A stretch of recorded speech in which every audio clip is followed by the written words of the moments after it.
সরকারি চাকরির সব গ্রেডে কোটার যৌক্তিক সংস্কারের দাবিতে আন্দোলনরত শিক্ষার্থীরা রাজধানীর গুলিস্তানের 0 পয়েন্টে পুলিশের ব্যারিকেড ভেঙে রাষ্ট্রপতির বাসভবন বঙ্গভবনের দিকে অগ্রসর হয়েছে।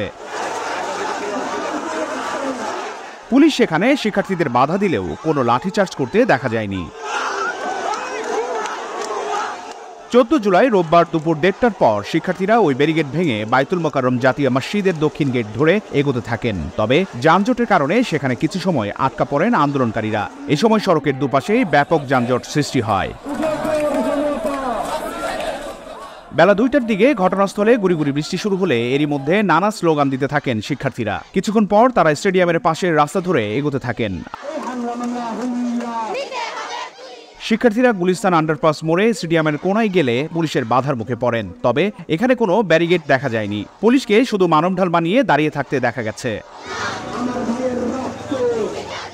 পুলিশের মানবঢালের পাশাপাশি সেখানে জলকামান, রাইট কারও দেখা গেছে।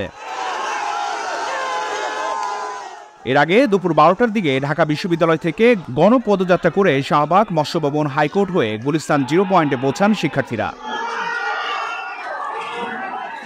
সেখানে আন্দোলনকারীরা বঙ্গভবনে যাওয়ার রাস্তায় পুলিশের ব্যারিকেডের মুখে পড়েন। পরে সেখান থেকে আন্দোলনকারীদের সমন্বয়কদের একটি প্রতিনিধি দল রাষ্ট্রপতির কাছে স্মারকলিপি দিতে যান। অন্য শিক্ষার্থীরা কিছুটা সময় সচিবালয়ের সামনে এবং 0 পয়েন্টে অবস্থান নিলেও পরে ব্যারিকেড ভেঙে ফেলেন।